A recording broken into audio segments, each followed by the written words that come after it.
for joining us in this webinar. So good afternoon, good evening, good morning, good night, whatever it is in your country, the part of the world you are based.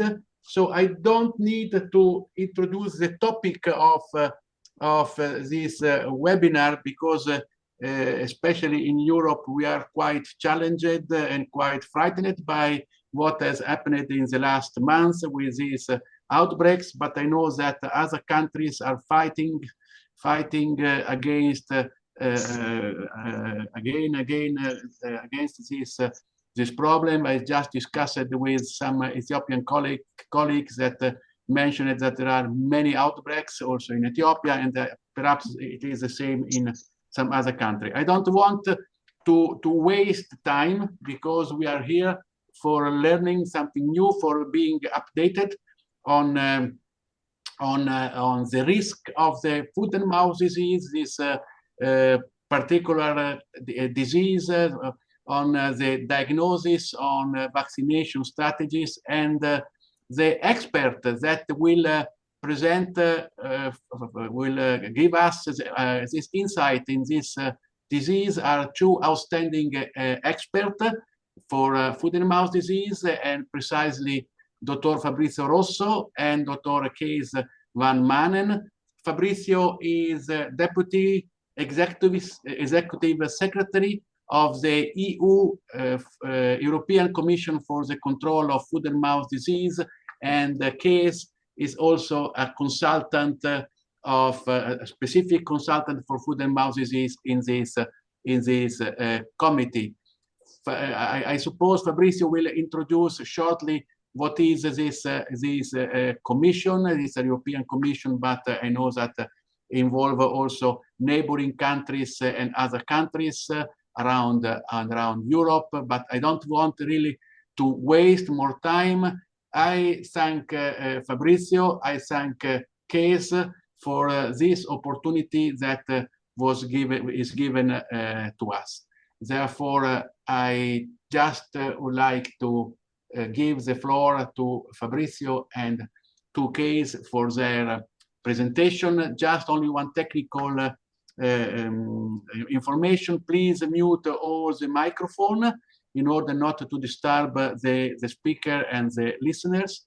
And so we will have a short discussion at the end, so to give the possibility for all, not for all of you, of course, but for the one of you that have a very hot question that can be done to our extraordinary speaker. Therefore, Fabrizio, thank again for your availability. Thank Kees, and the floor is yours.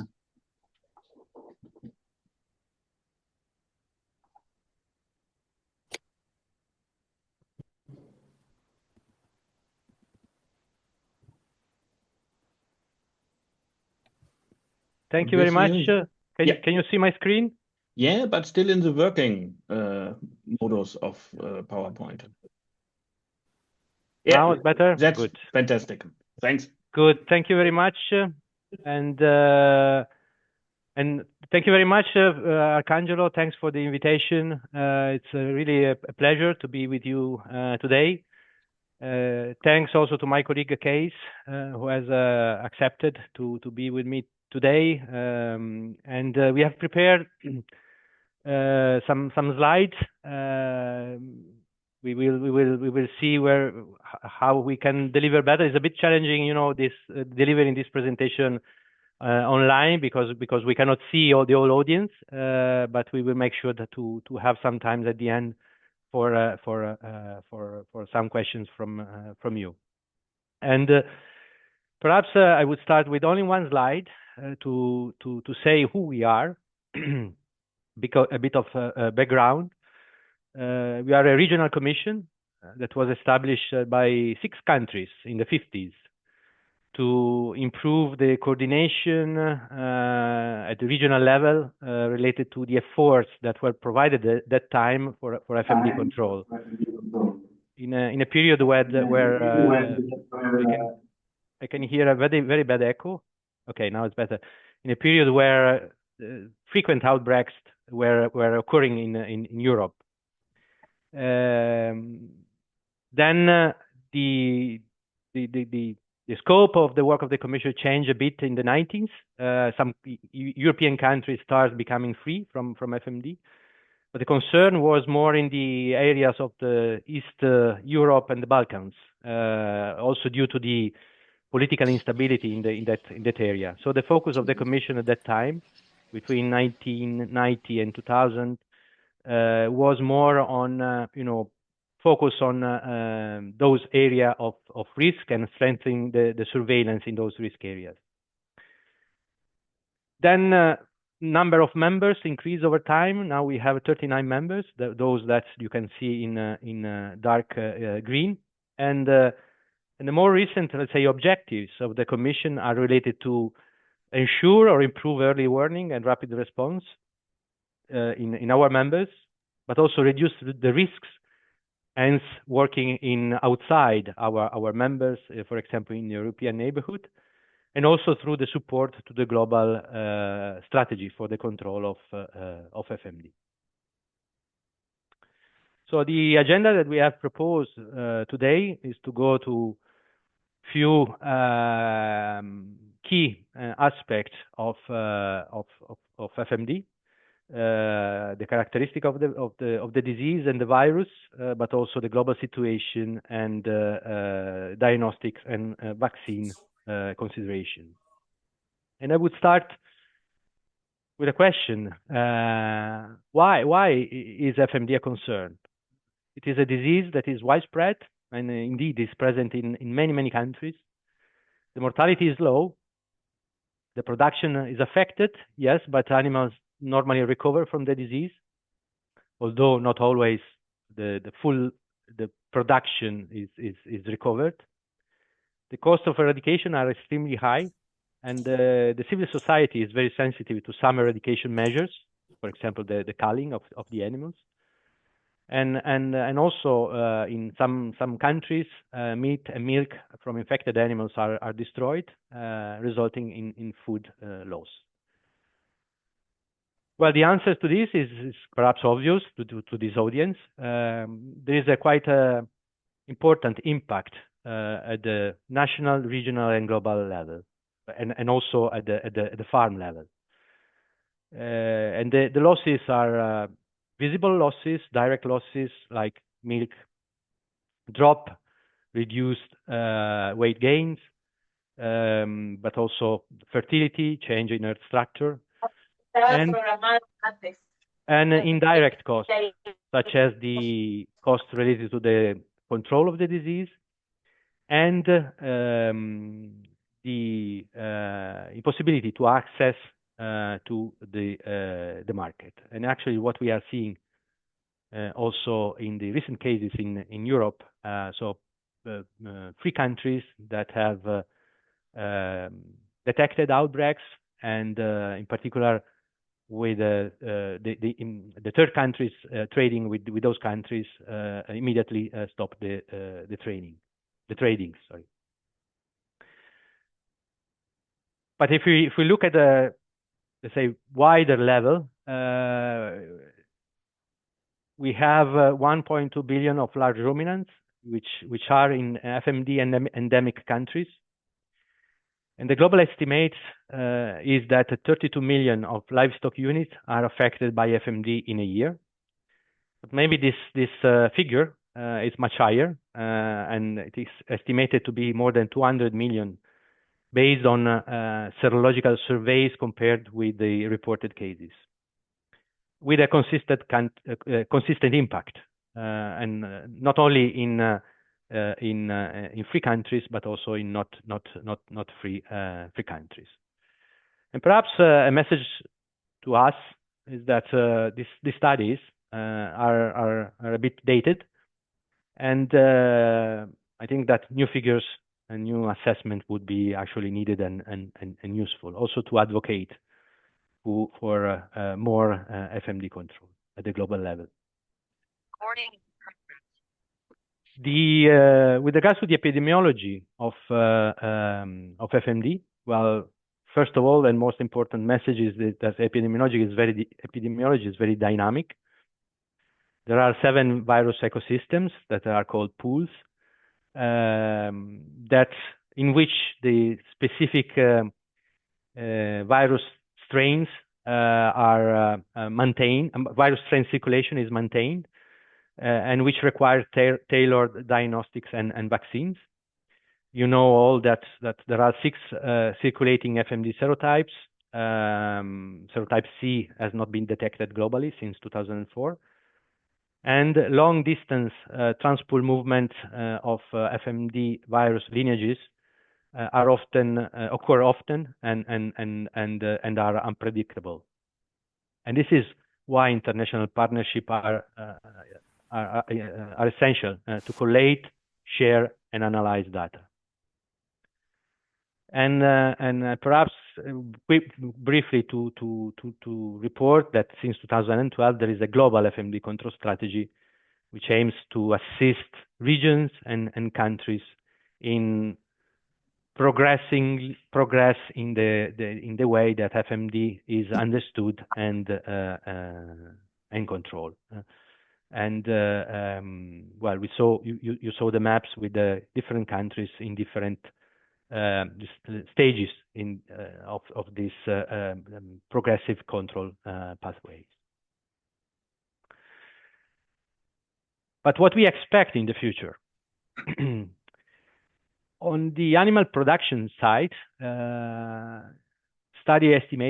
estimated that the recent study estimated that there will be an increased production, in particular in areas that are lacking control measures, and this would increase the risk of spread. And indeed, new transmission risks are already highlighted in areas of Africa and in Asia, where surveillance is more fragmented, and sometimes diagnostic and control resources are limited. Now, if we look at the most significant recent event, and here is a slide that has been provided by the War Reference Laboratory in the UK. We saw, of course, cases in Europe, Germany, Hungary, and very recently Slovakia. Cases that have been that were due to different viral strains. We saw cases in Indonesia that started in 2022, a country that was previously free from FMD for 35 years.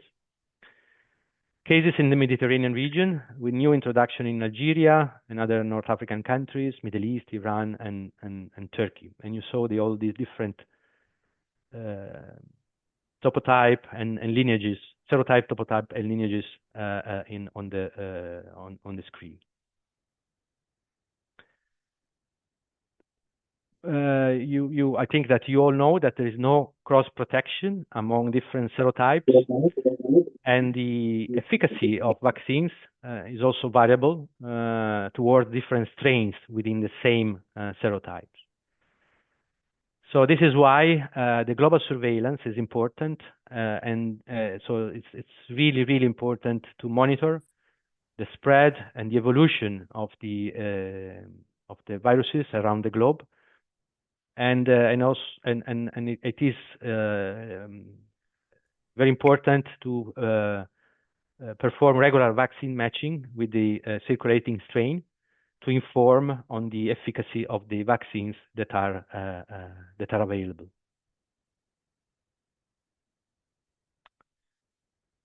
So as I was saying, we are a regional commission with the focus to Europe.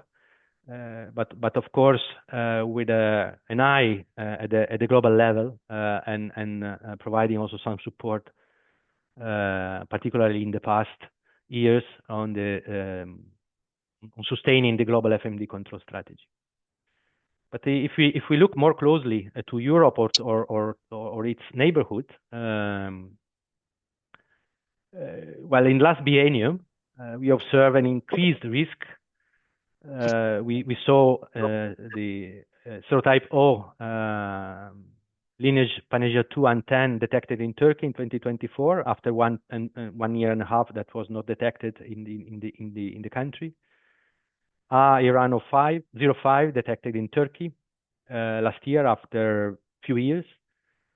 In 2023, we had an epidemic of SAT2 topotype 14 in Jordan, Iraq, Turkey. The topotype O SA 2018 that was mostly circulating in India, Nepal, Bangladesh, and Sri Lanka was detected in 2024 in Iran, Turkey, Iraq very recently. And that this is also responsible for outbreaks in Germany. And the SAT1 was also detected in Iraq very recently. Same in North Africa, we have SAT2 topotype 5 in Algeria in 2023. East Africa 3 in Tunisia and Libya. Serotype viruses from South America detected in Egypt in 2023. And well, overall, the message is, well, if we look at the last years, and if we look at the full genome sequences that show how, but that can show how many different virus introduction we observe in the recent years.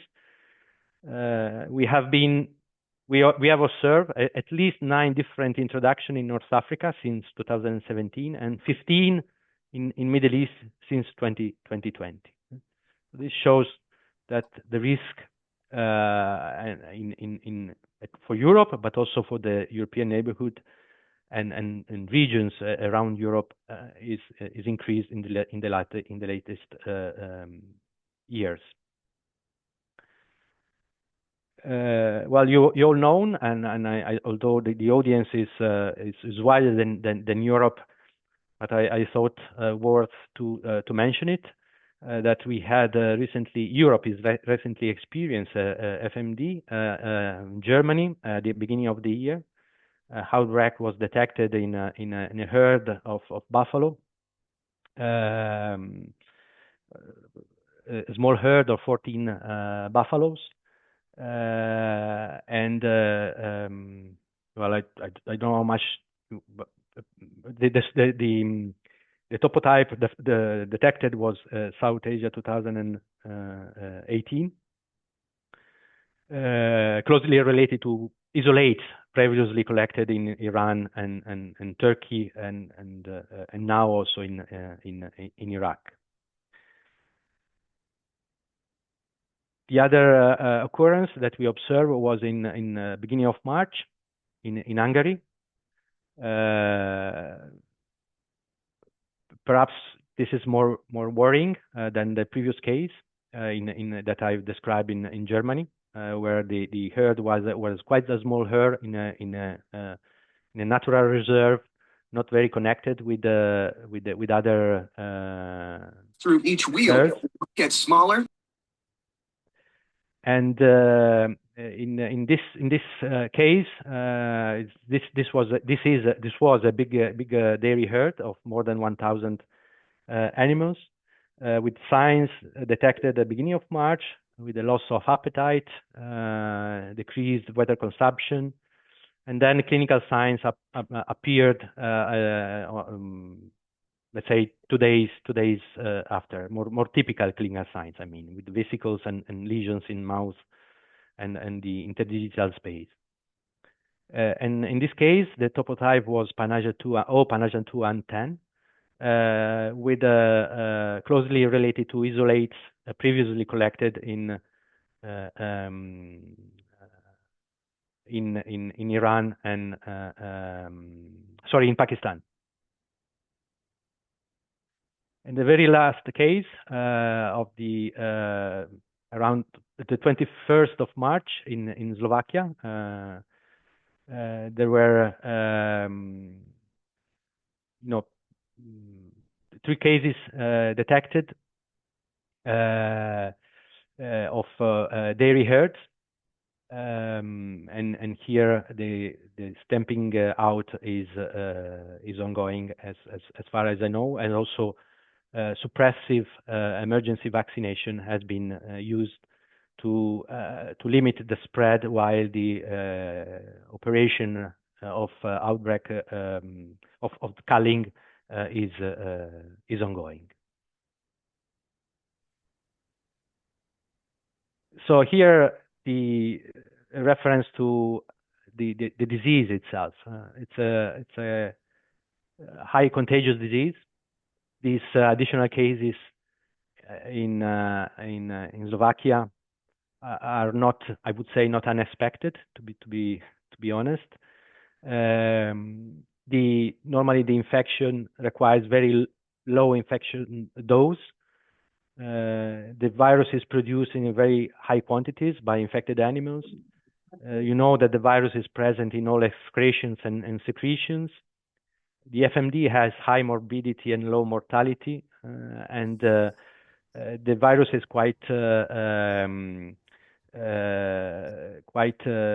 resistant in the environment. And then those are factors related to the virus, but there are also factors related to the response, particularly the availability of vaccines, the limited duration of immunity after vaccination, being normally not longer than 6 months.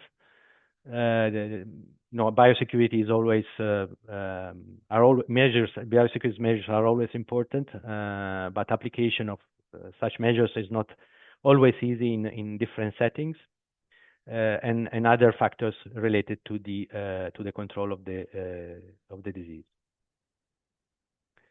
With regards to the characteristics, well, it is a RNA virus, not enveloped. So the most important is that there are multiple serotypes, 7 serotypes, with rapidly evolving strains within each serotype.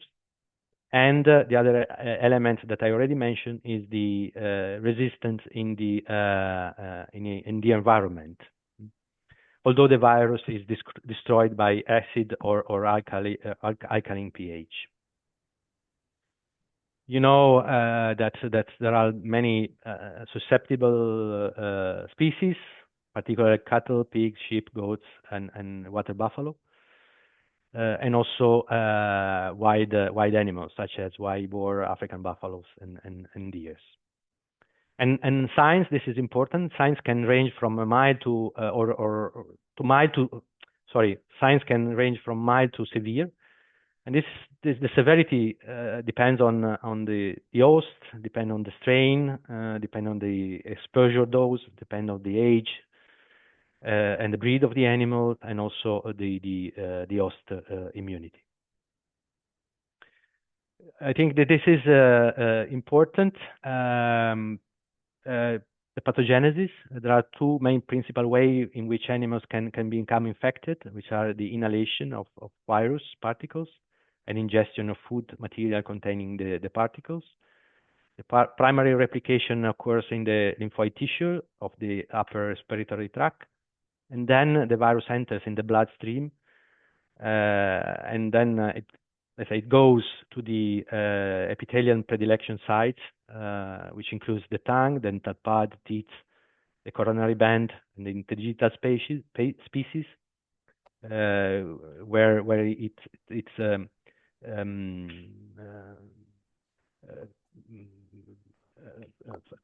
let's say created the vesicles that are characteristics, and also the heart tissue in young animals. The virus is shed with those secretion and excretion, and also with the exhaled breath and big amount of, with the ruptured vesicles. And I already mentioned, I think perhaps relevance to this audience, the persistence in the environment. The persistence depends on different factors. The concentration of the initial concentration of the virus, the pH, and also the temperature and humidity. So viruses tend to survive longer in cold temperatures and higher humidity. But what is particularly important is the biosecurity and biosecurity measures, you know better than me, that are aimed to reduce the risk of introduction and spread. It is important because bats visit farm always during the crisis and in peacetime. Not only for that, and so that to reduce the risk of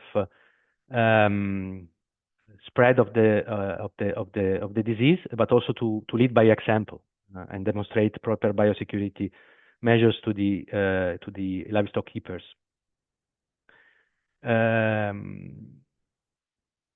You know that biosecurity cannot be applied retroactively, and that the principles needs to be always bear in mind. So the segregation in time, space, and procedural, but also the cleaning and disinfection.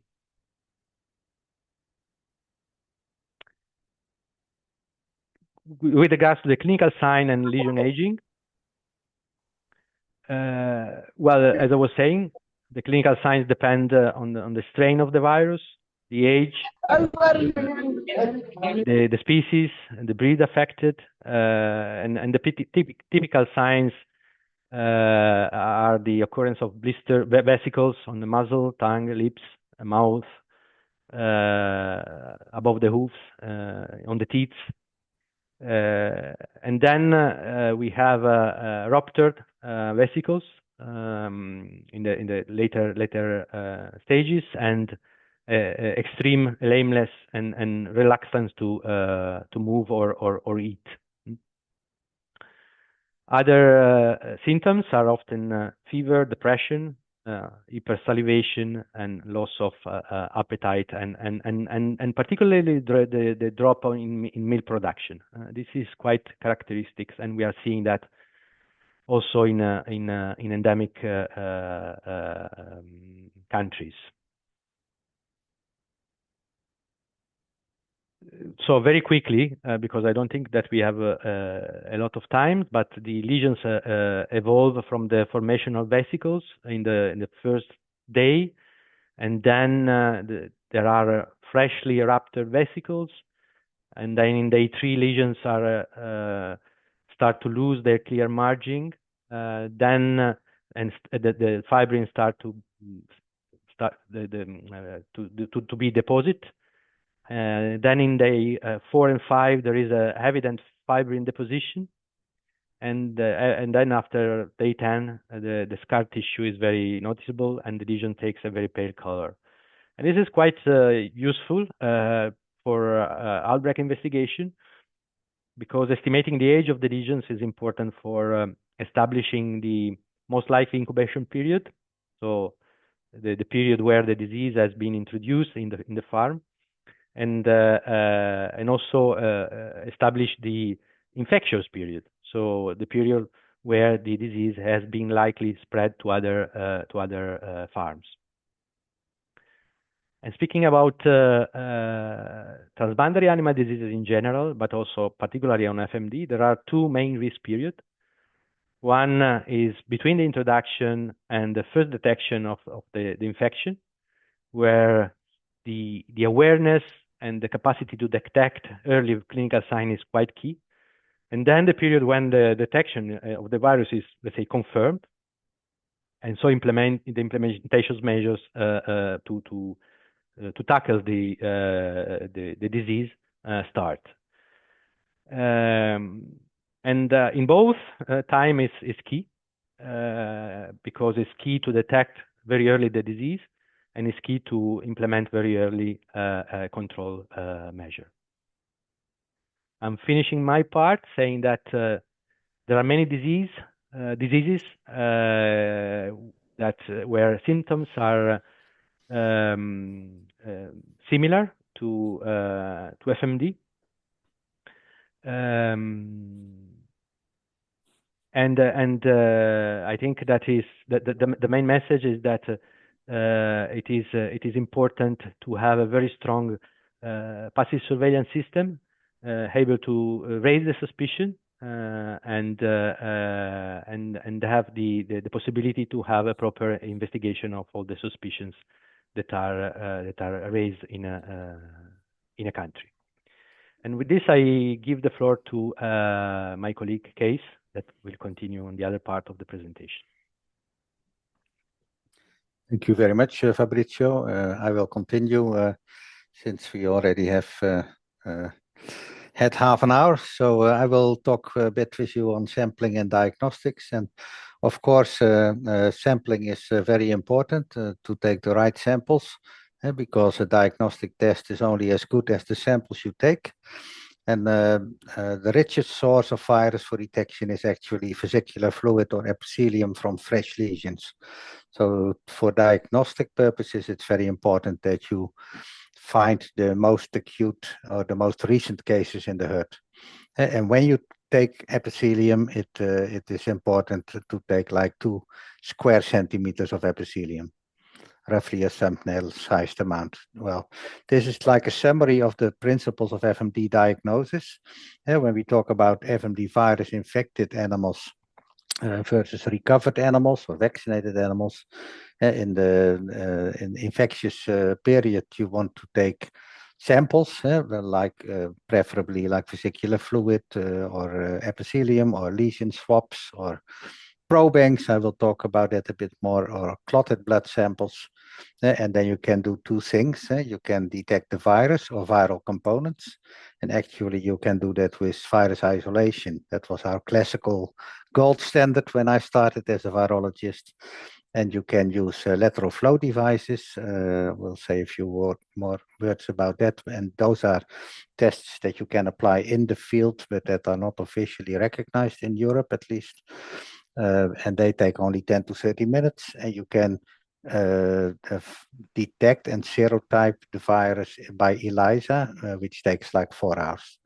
And nowadays, of course, all the many labs, they use real-time PCR, and that can also be done within a couple of hours. Well, when you're later in the infection, you don't have any fresh lesions anymore. You can detect antibodies, and you can do that by ELISA or by virus neutralization test. So back to the sampling from lesions. Epithelium is the best. Something goes wrong. I'll wait for a moment. I will continue talking. When you take epithelium, you can of course grind that. You can make like a suspension, and that epithelium you can test in several ways. When we talk about probank samples, that are actually samples that are taken from the back of the throat, and I will show you a few pictures when we have the presentation back. Sorry, Kees. That's fine. Can you see it? Okay. Yeah. Sorry. We can see it I wanted again. to mute my mic, and I made a disaster. That's fine. We will continue. So we talked already about vesicular epithelium and vesicular fluid, but also heart muscle can be quite interesting material.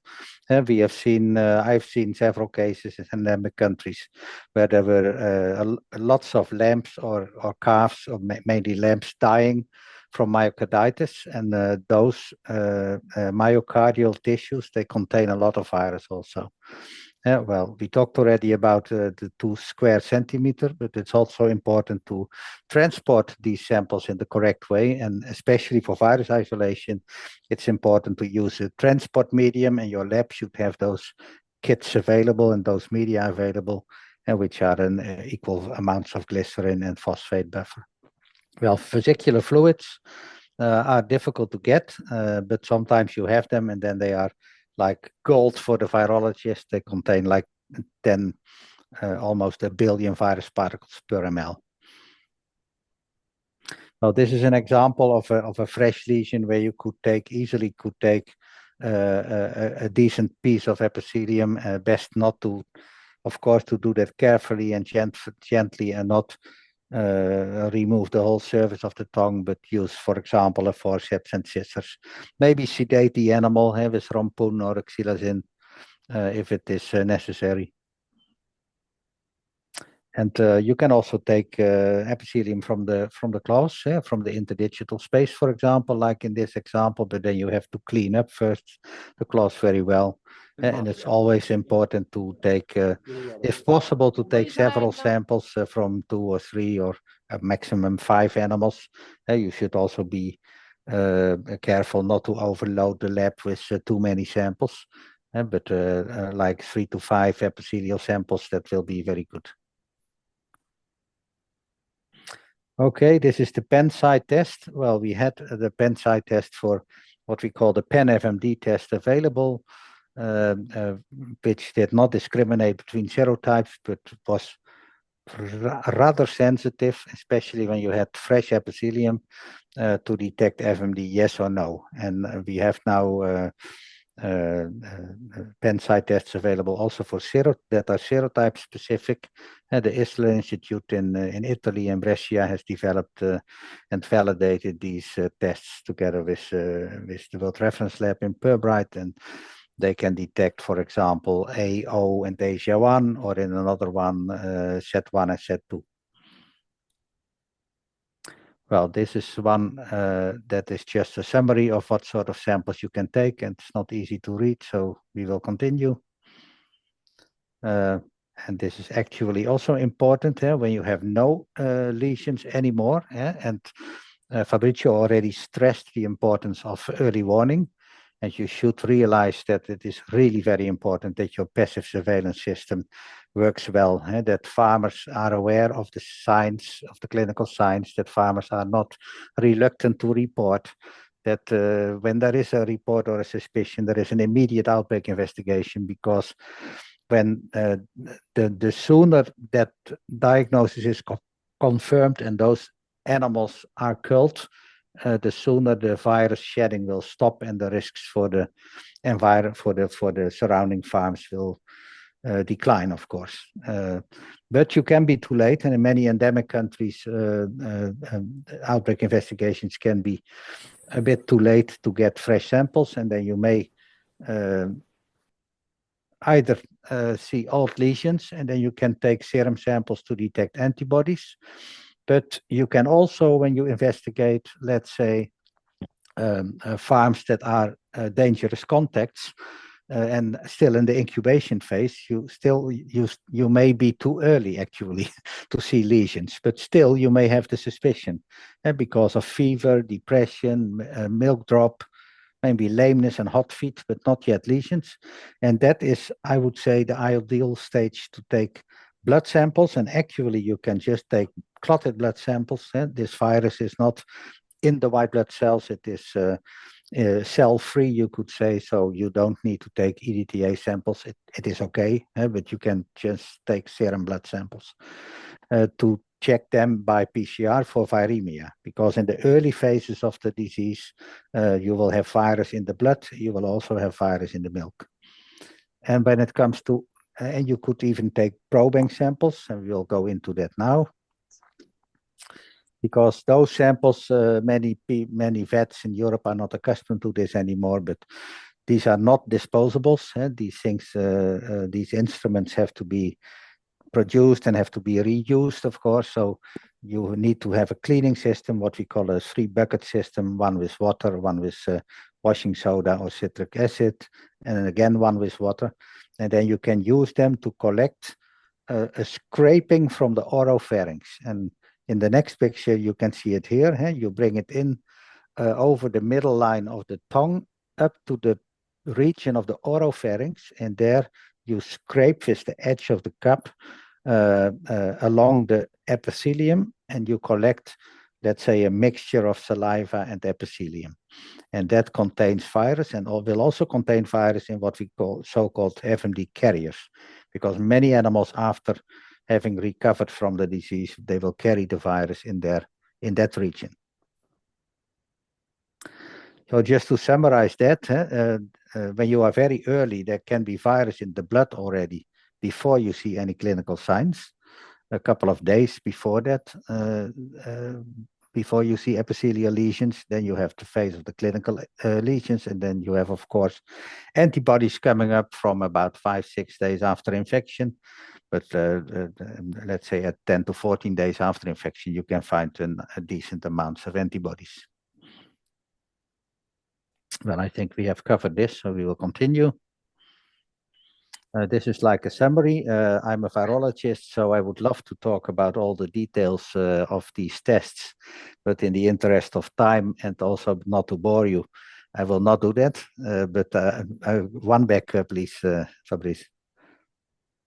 But just to say how much time they take. You all know the PCR already from your work, but also from the COVID period. And nowadays, PCRs can be done within a couple of hours. The Penside test you can do within 30 minutes. The antigen ELISA, which is a nice test, but it really needs good quality epithelium or vesicular fluid. It takes also like a couple of hours. Virus isolation. I heard a nice presentation from Michael Eschbaumer from the Friedrich Loeffler Institute, and that is also available, I think, an open access available on the EuFMD website. We had a series of webinars after the outbreak in Germany, and the last webinar of that series was given by Carola and Michael, and they have given us much insight into the what has been done in Germany to confirm and also to prove that they are free again. Anyway, that is a suggestion for you to look back into that. And they did virus isolation, and they had already quite early CPE. So they isolated the virus within 24 hours or so. There's also sequencing nowadays. Fabrizio has shown a lot of data on genotyping and phylogenetic trees.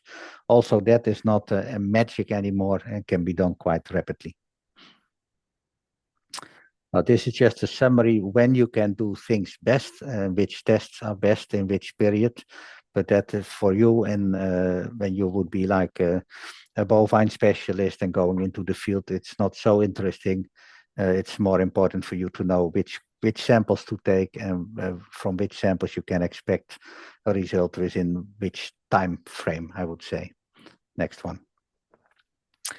Well, a few things about antibodies, because you all know about DIVA tests, especially when you talk about IBR, for example. Well, also for foot and mouth disease, we have the opportunity of, let's say, using a DIVA test, in the sense that when you have after infection, there will be viral replication in animals, of course, and there will be all the components of the virus will be exposed to the immune system. So both the structural proteins, as we call them, the building stones of the virus particle, and the non-structural proteins, which is more like the machinery of the virus, like the proteases and the nucleases and all that sort of enzymes. So yeah, you will also have antibodies being induced against both the structural and the non-structural proteins. After vaccination, when you have a purified vaccine, there will be only purified particles in the vaccine, almost only. And then you will have only the production of anti-SP antibodies, so antibodies against the structural proteins and not against the non-structural proteins. So you can use what we call an NSP ELISA, a non-structural protein ELISA, to discriminate, to detect non-structural protein of antibodies against non-structural proteins, and those should be only there after infection and not after vaccination. So ELISA's targeting antibodies to non-structural proteins are to identify infected animals. ELISA's targeting antibodies to structural proteins, and I'm not going into the details of these tests, they can identify both infected or vaccinated animals. So they will. Kees, you muted yourself. Sorry.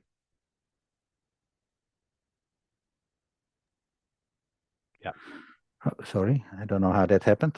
So ELISA is targeting antibodies to structural proteins. They will not discriminate between infected or vaccinated animals. But they are very important also, and I will explain why. And then we have the virus neutralization test. That is also not a test that will not discriminate between infected or vaccinated animals, but it's also a very important test. So to summarize this part, laboratory tests are, it's always important to combine the results of your tests to have a reliable diagnosis. If one test is negative, keep in mind that some assays have a low sensitivity, like the Penside test, like the antigen ELISA, and always inform your competent authorities once you get the final results, of course. Okay, now let's say 10 minutes about vaccines, vaccination, and post-vaccination monitoring. We could talk all day about that, but the first thing I would like to stress is that it's not only about the vaccine and the vaccine quality. There are many determinants of vaccine program effectiveness. The vaccine and the response of the host to the vaccine, the vaccination program, intervals, booster, yes or no, cold chain, other controls, livestock density and contacts. So it's a complex story.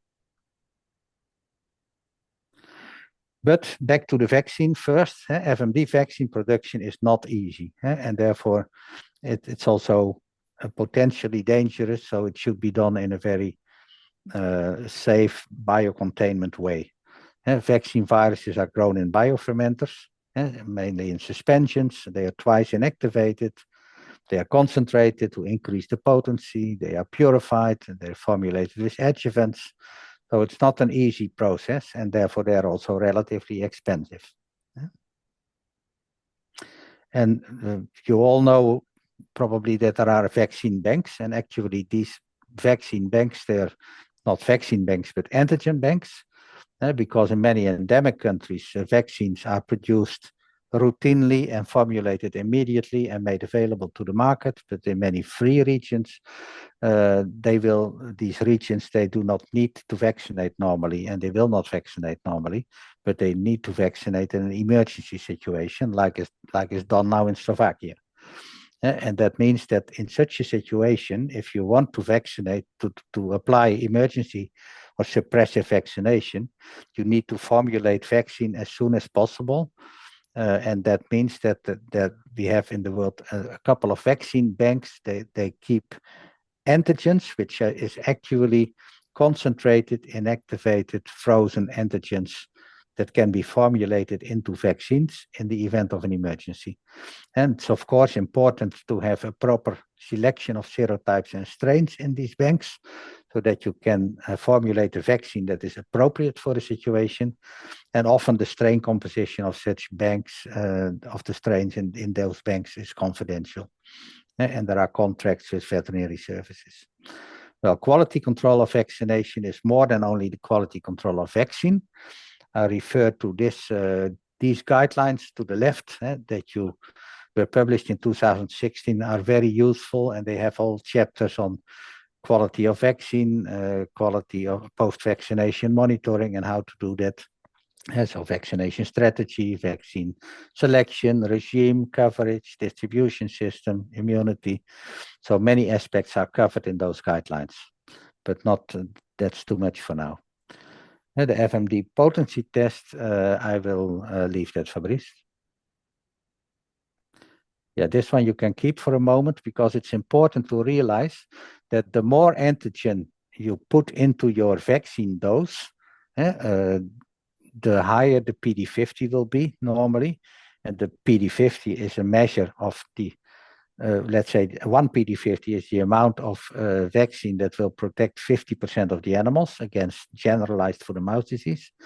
When per dose there is 3 PD50 available, it should protect like 80% of the animals after a single vaccination, and then 3 weeks after that vaccination.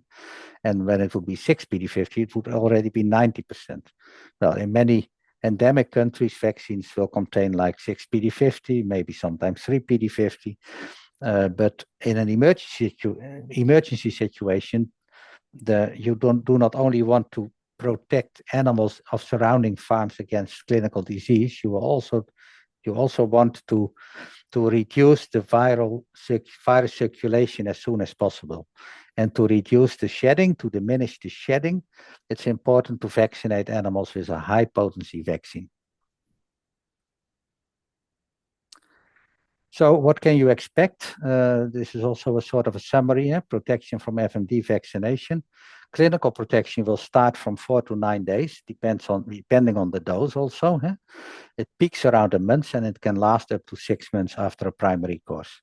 But the efficacy can be influenced by many factors, like antigen payload, that's what I just mentioned, and integrity. It should be, the virus particle should be intact in the vaccine.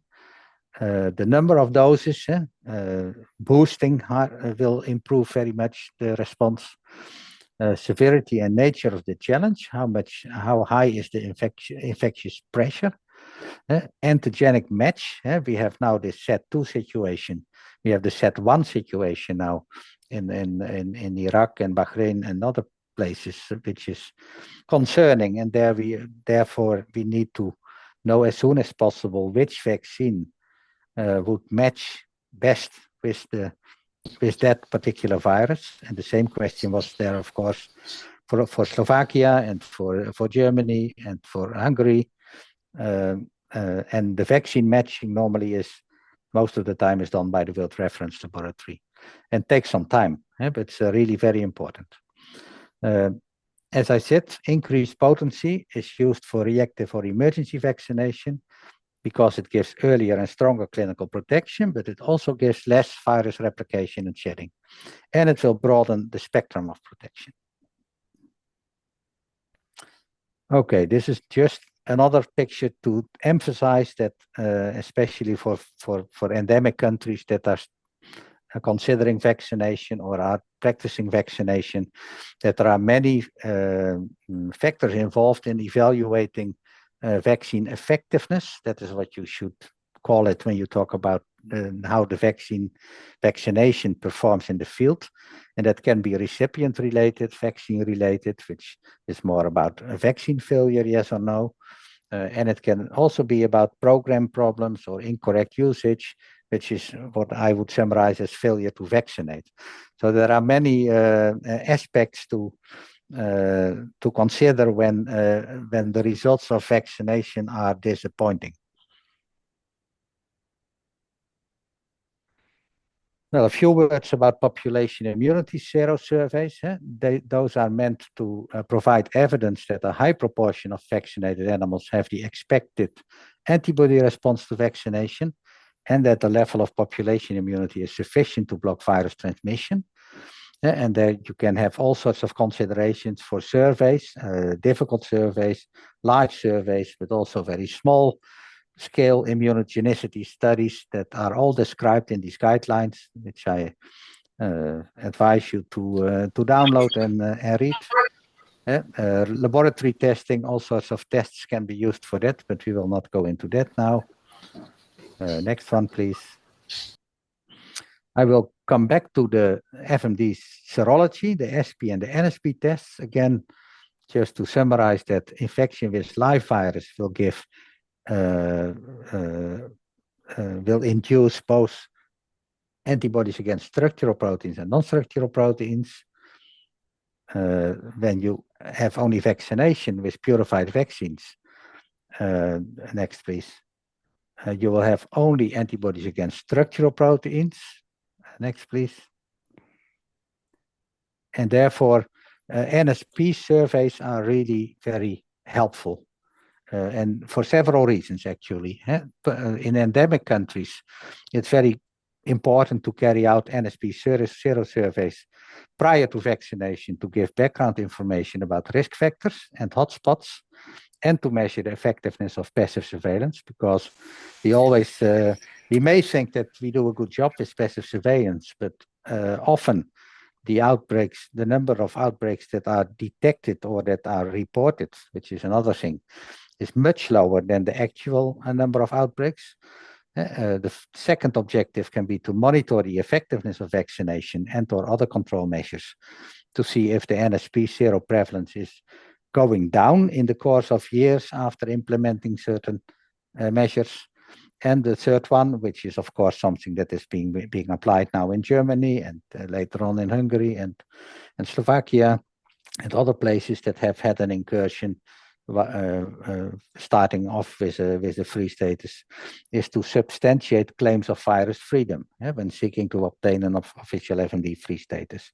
Can also be countries that were endemic and that are now almost, well, think they are free from FMD, and then you of course have to make a whole dossier to WOAH also to prove that, to substantiate that claim, and then the NSP zero surveys are also really important. Now, this is just an example, a picture of a study in an endemic country with such a test, and there you see, like on the left side of each graph, you see the negatives, and on the right side you see the positives, the test positives. And you see that this also illustrates, for example, that the NSP zero prevalence in cattle was in this study 14.5%. In buffalo it was much higher, like 26%, and in sheep and goat it was around 10%. Now, this is just what I said there, that when you talk about passive surveillance and outbreak reporting, you may say that it's being lucky to see, and when you do a zero survey, you are actively searching the unseen.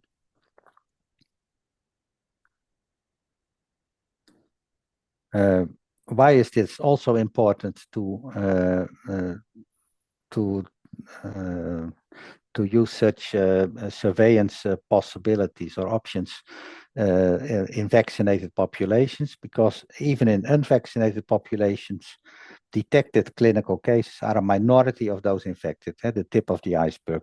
And after vaccination, even more infection will be missed. Vaccination may mask infection because it will reduce illness and transmission. Without complete virus elimination, it's really difficult to get sterile immunity, as we call it. Incomplete vaccine coverage will always be there of animals and or farms. Animals may receive an imperfect vaccine. So it can be a poor vaccine, a low PD50, can be a poor match, can be problems with the cold chain. Incomplete protection despite being given good vaccine. When you vaccinate young animals, for example, maternal antibodies, they will interfere with vaccination. Vaccinated animals may still become infected, even if there is little or no disease. So weak disease surveillance will make the problem worse. So that also implies that, as a summary, that will also imply that that you have to do more when you start vaccinating to prove that you are free from FMD again. Well, as a summary, much infection is missed by passive surveillance, especially in small ruminants, I would say. Clinical signs are really mild and often unnoticed in small ruminants. And this problem becomes greater after vaccination. NSP serology can detect past infection in vaccinated animals, regardless of the FMD V serotype involved. That's also a nice figure of a nice characteristic of these tests, that they are group specific. So you do not need a different NSP test for every serotype. You can use one NSP test to detect all infections with FMD. Young animals old enough to have lost maternal immunity are the ideal target for NSP sero surveys. And you must take into account the population heterogeneity and the background information, of course, collected together with the zero survey is very important. Okay, well, this slide, I think we will later on share the PDF of this presentation, but we have within EuFMD a lot of material available online. And here on the right part of this slide, you will see many links to EuFMD support material that is freely available, from biosecurity to lesion aging to emergency toolboxes, etc., etc. I think this was it. So we have taken the full hour, which is maybe too much, but anyway, thank you very much for your attention. Thank you, Kees. Thank you, Fabrizio. No, we still have some time, also because you put a lot of challenges on the table, especially related to the vaccination. I wouldn't have expected that the issue of the vaccination would have been so so difficult to deal with. But there are already some question, or say many questions on the chat. Therefore, I started to go through. I also have some question, but I prefer to give the floor to the question on the chat. Let me see. I think, Arcangelo, sorry to interrupting you, but while we were presenting, we could, or at least I couldn't saw the different questions, and I'm see that now that yes, some of them, I think that there are colleagues that have also addressed some of them, which is very appreciated. Sorry. Yes, I think if you, Fabrizio or Kees, if you would like to go through the questions and answer immediately without my interpretation, because I will have a look. There are some practical questions related to the recent outbreaks. Also, therefore, for example, are the transmission routes for the case in Europe already sorted out? I think Aurore from the World Reference Laboratory already addressed that. I think that, well, Germany, the Germany case is a bit older than the others, so they had, let's say, more time to investigate, and they excluded any direct or indirect contact with the other farms in the area. They couldn't exclude two possibilities. One was the intentional release of pathogen in the farm, but you know, doesn't seem like the case because there was no, you know, this is related to agroterrorism, and normally when you have those acts, you have someone who claim that have done those acts. Another possibility that was not excluded is the possibility to have the contamination done accidentally through, you know, contaminated products. Being that farm in a natural reserve close to Berlin, people had the possibility to access that farm, the park, but not the farm, of course. So that was not excluded. Although you know, that sort of route is mainly when wildlife is affected, like wild boars, and this was excluded because there was a lot of surveillance around the farm, also connected to African swine fever, and that the animals are buffalo and not pigs. For the other cases, we don't have yet any. You know,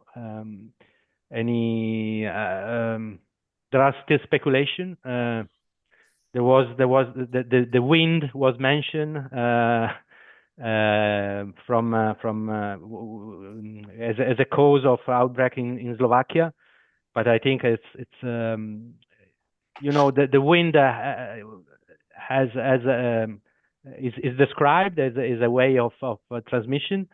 But I think that first other investigation on most effective way of transmission needs to be excluded. So in Hungary, from the chat, it was mentioned a second outbreak, so a second farm affected, as far as I understood. That is very recent, you know, information that I received, you know, this morning, and you know, we have to be in this moment. There might be also others or another one in Slovakia, but in this moment, it's important not to stick with the, you know, official declaration of countries, and focus more in helping countries in investigating if we are seeing the last outbreaks or if we are missing something. Yeah. And anyway, to be prudent in all situations. And I just had a question. What is the sensitivity? Let's say also the clinical investigation can be considered a test. What is the sensitivity? Because I think that the findings are quite typical. You mentioned some other diseases that can be, let's say, put in a differential diagnosis. But on my opinion, I think that the signs are so clear that to do a mistake is, I think, should be not so easy. Well, I think it's a good question, of course, but that seems the case, especially in cattle. The lesions can be quite prominent. But on the other hand, nowadays, especially with blue tongue, there is a lot of confusion. The blue tongue lesions, for example, they can resemble FMD very much, and there are many more differential diagnoses. And to go back to the story of Germany, Michael Eschbaumer gave a very nice talk about that. Actually, they detected it because of exclusion diagnostic testing. They had like the farm of 14 water buffalo, 2 of them died. They normally adult animals do not die from FMD. They went to the rendering plant, which is not what happens normally. Only when the third animal died, it went to a regional lab. They did necropsy. They thought it was blue tongue. They tested it for blue tongue. It was negative, and then they decided to test it against the whole panel of viruses that they have in their exclusion diagnostic panel, which I think is I think it's very good idea that they do it like this. And that is the way they detected it was FMD. And then once they got back to that herd and they inspected all the animals, the still remaining 11 animals, they all had lesions, some fresh, some older, but those animals, they are not coming into hand. They were kept like extensively grazing. And that's also another point that when you have a dairy herd and you milk the cows every day, you may detect it quite easily. But when it's like beef cattle, it may be much more difficult. Yeah, it's correct. Yeah, thank you. Let's see Arcangelo, if I can comment on that, because I think it's important. The exclusion testing is let's say a practice that is not done in all countries. It's not even allowed in all countries. So that's why we quite stress on the importance of clinical investigation and raise suspicion when there is need to do different differential diagnosis on different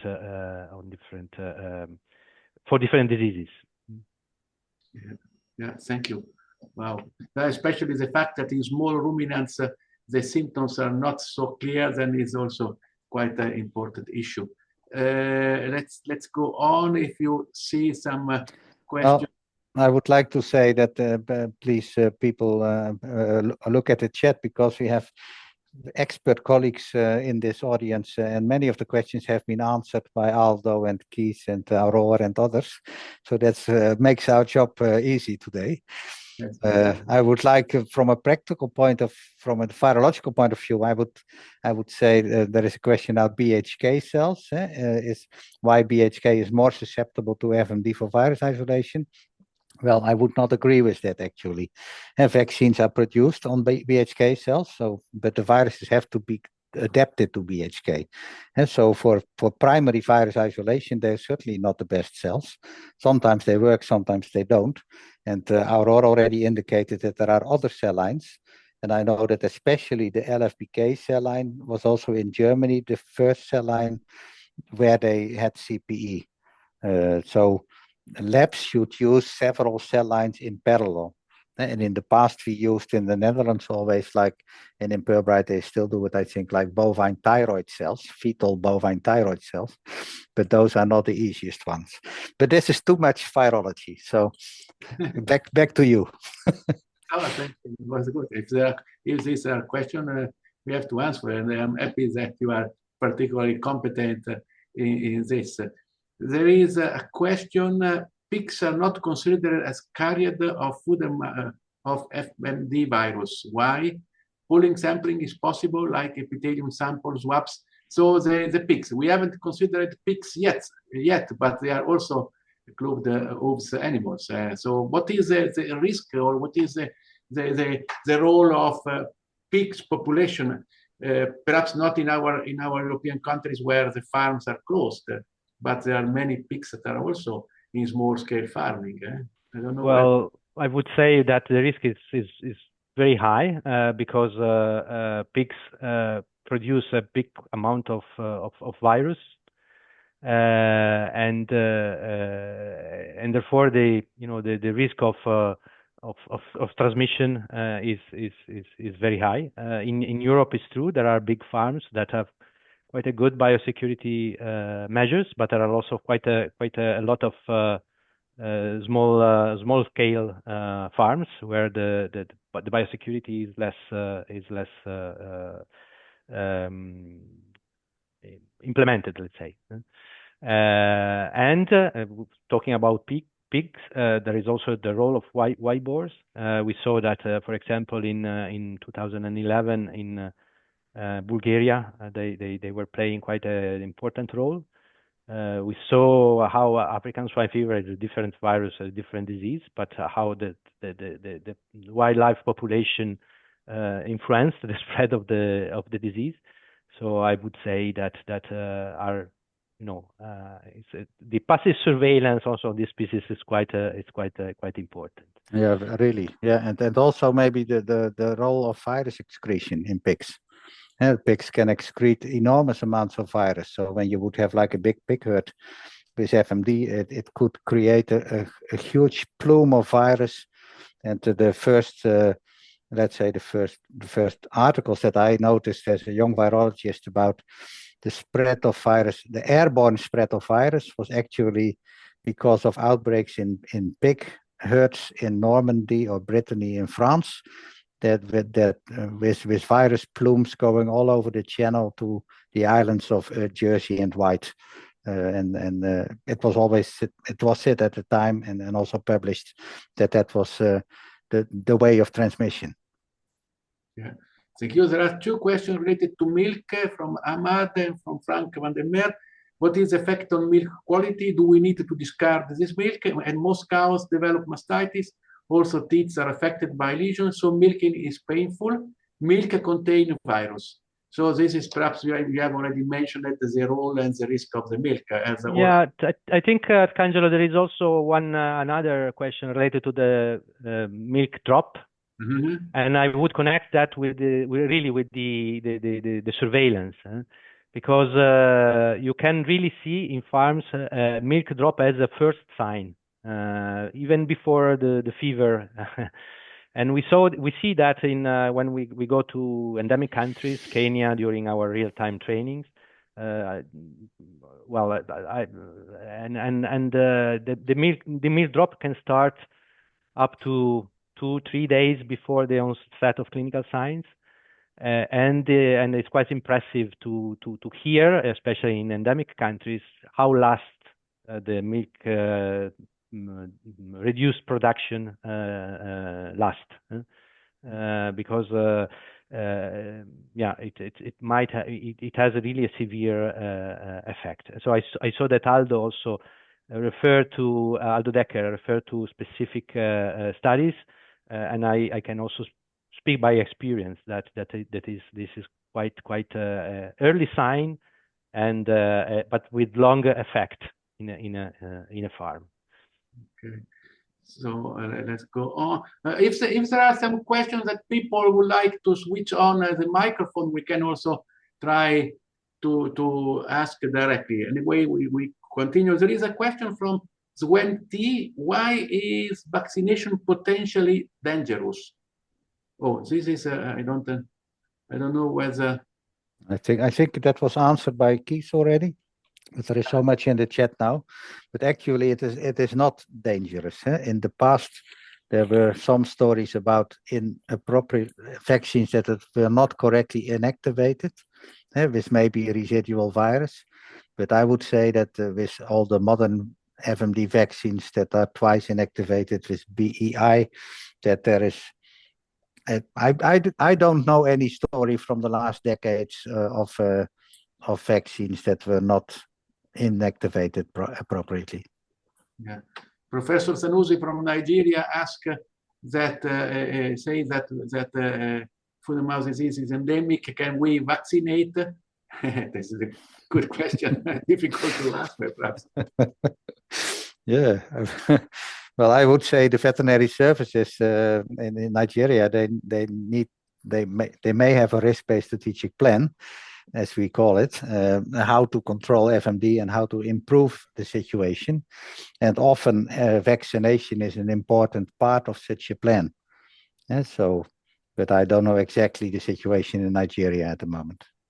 So this is a nice question. Abi Aidar asked, what do you recommend to treat buccal lesion? Because I think in some countries where the foot and mouth disease is endemic, people are not cooled or not put down, and therefore they use treatment. This is a good question. So is it just what do you suggest, some treatment for these cows, or what do you suggest? This is a difficult question. So painful question. Fabrice, do you want to answer? Well, I think that's what we try to do when we go and do outbreak investigation in countries where animals are not culled, is to and animals are actually suffering a lot, is to provide some vitamins and disinfection, especially in feet. Feet might really have secondary bacterial infections, and that can prolong the suffering of the animals. The use of antibiotics is a big question, in the sense that of course for secondary infection, bacterial infection, antibiotics can help, but then there is a big question on antimicrobial resistance. And that's why we think that we didn't mention, because otherwise the discussion can be much wider. But how much the FMD control can impact let's say, and reduce the use of antibiotics. That we think is also relevant. Yeah. Yeah, I think just to add to that, I think normally for the mouse lesions, they will heal uneventfully. Like when you have yourself like afte in your mouth, it's painful, but often after a couple of days, it's over. And that's also true for most of the mouse lesions. But what we advise indeed is only when there are complications to use antibiotics. To give soft feed and water and bring it close to the animals so that they don't have to walk, and to use painkillers if they are like metacam and so on, if they are really painful. So it means that because we always consider the foot and mouth disease has something that should be eradicated or controlled with vaccination, but there are countries where it is endemic, and therefore they just have to control and to reduce the local outbreaks, and perhaps to prevent the spread of the disease to other farmers. The best way is just some kind of biosecurity, but perhaps in some condition is not easy. Yeah, I think that this is very relevant, Arcangelo. Even in countries where FMD is controlled, there might be an incursion of new virus, like we are seeing in for example, in Iraq with SAT1 that Kees mentioned, and vaccine is not available, not used in the regular vaccination programs. So what do? You might need months to have an agreement with a company providing the vaccine with that antigen strain in it. So I think that focusing in reducing the spread through biosecurity measures is quite relevant, and also trying to facilitate really the collection and shipment of samples to reference laboratory, as I mentioned, because that is quite important to understand from where the virus comes from, and if the vaccines are available, good quality vaccine that match with the virus are available. Yeah. So there still are many questions. I don't know whether we have time. There was a question of the transport, on the risk of having a virus in the transport, the vehicles, if it is possible to take swabs from vehicles coming back from. I have one question. I have a question from Ramad. Yeah, please. Where are you from? Sorry, Ramad. I am based in Germany, and I wanted to ask about the outbreak which we are seeing in Hungary. So the best way is just to cull the animals, or what is the effect? Like if an outbreak comes on a farm, can we go with the vaccinations, or it is just good to just cull those animals? I don't know whether we catch the. It is from Germany, I understand, Ramad. Should I repeat it? Can you hear me? There is someone back talking that is difficult on your background. Yeah, but I think that I understood more or less. If I try to repeat it in case of the Hungarian situation, if the approach would be best to cull the animals, vaccinate and cull the animals, or just vaccinate the animals. I think that is more or less what you were asking. And I think, well, in Europe we have a legislation that imposed to take action, and those three actions I think have implication on how quick you recover the free status. And the suppressive vaccinations, what has been used in Slovakia, helps you to gain time because you reduce you reduce the spread of the virus in affected outbreaks or in affected areas, and you gain time in culling those animals. If if the recovery time for the free status is 3 months after the last animal that is culled or that is culled. In case of preventive vaccination, so not culling the animals, that has an implication in recovery free status because you need a longer period, 6 months. There are possibility to have that period reduced to 3 months, but you then have implication then in trade. So I think that there are all options available, but with implications, and that I think that needs consideration on the resources that you have available to cull the animals and also to prove freedom after that. Thank you. I don't know whether somebody would like to ask directly. Raise a hand. Arcangelo, I suggest also, if I can, yes, you can. because I think that there were a lot of questions, and luckily there were also estimate colleagues from different reference laboratories and with the colleagues with very high experience that have addressed some of the questions. So if it would be, I think, very useful to collate those questions and answers and use it publish in your website, yes, along with the recording. Yes, if you prefer. So thank you for this, Fabrizio. I don't know whether it is easier for you just when you have time to give a look to the question, and instead of writing, just to make a short video. Perhaps it is better for you. What do you think? And we can put in our webpage. Well, I think that the best way would be to have a list of questions provided and answers. So if you have the possibility to collate them in a document, okay, we can revise it if you like. In particular, if there are questions that have not been answered, and then you can put it in your website along with this recording. Because I think that there are a lot of input from colleagues. Yes, there were many, and we cannot. Usually, our webinar is 1 hour, and we are already out of time. Yeah. There are many links that were inserted in the chat. We will not close immediately after the last greetings the webinar, and so that people can eventually take the link and copy and paste.